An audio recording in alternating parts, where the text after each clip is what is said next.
Hello and welcome our dear viewers to our special edition and special coverage on Nile TV International on the rerun of the first phase of the House of Representatives elections. As we know, voting inside Egypt continues on Thursday for the individual seats in the constituencies whose results have been annulled in the first phase of the House of Representatives elections. Voters in 30 constituencies in 10 governorates where votes were annulled by Supreme Administrative Court ruling. And to shed more light on this issue, I'm honored to have here in the studio Dr. Milad Momtaz, a researcher in political affairs.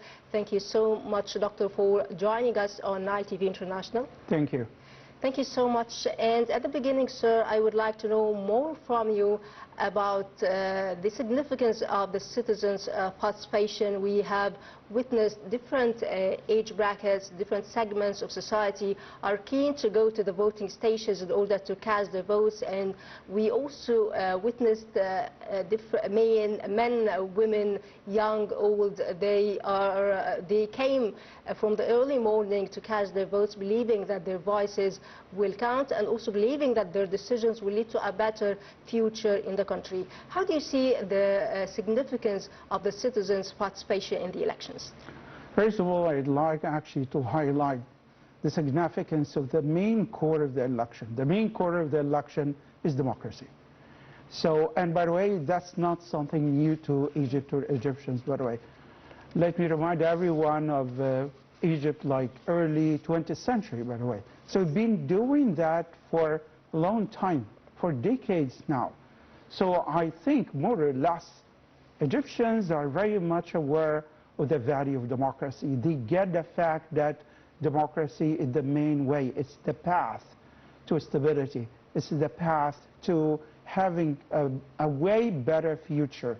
Yes. And something else I'd like actually to draw the attention of the viewers to, which is the fact that, you know, no matter what happens and what's happening around us, holding such election is very, very crucial to us.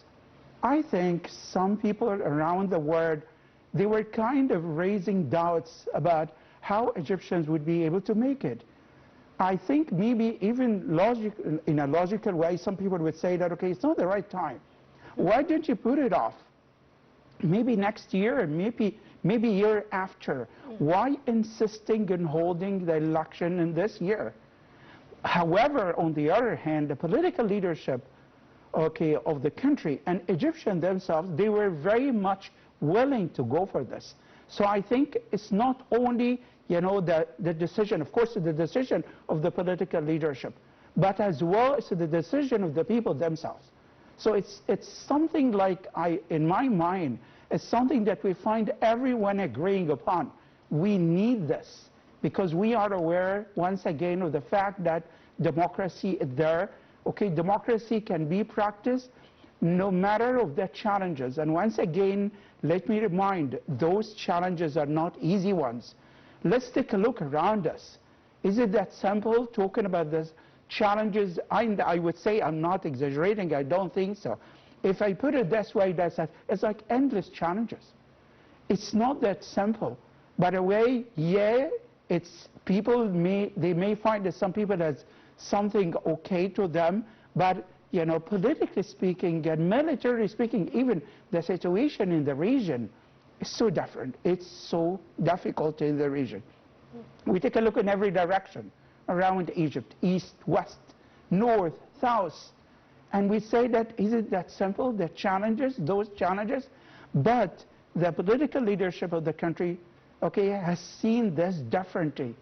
Okay, President Sisi has been always saying that is what, no, we need democracy. If we like to face those challenges around us, let's go for this. It's not the other way around. It's not that we say that or forget about it. It's very much the opposite. Let's do it now. Let's get people to vote. Let's get people to voice their opinions. Because that's another thing I find it very important as well. Election, the whole election is all about what? Voicing your opinions. Yes. If you do really care about this, go, do it. Okay, even if you disagree, if you don't find it, for example, this candidate or the other one. But you have to have a voice. Exactly, that's the most important thing. So we call it, politically speaking, political science, we call it election. In my mind, it's voicing our mind, voicing our opinion. That's all about election. And something else about election, if you don't mind, it's about choosing the best one, the best candidate. The right candidate.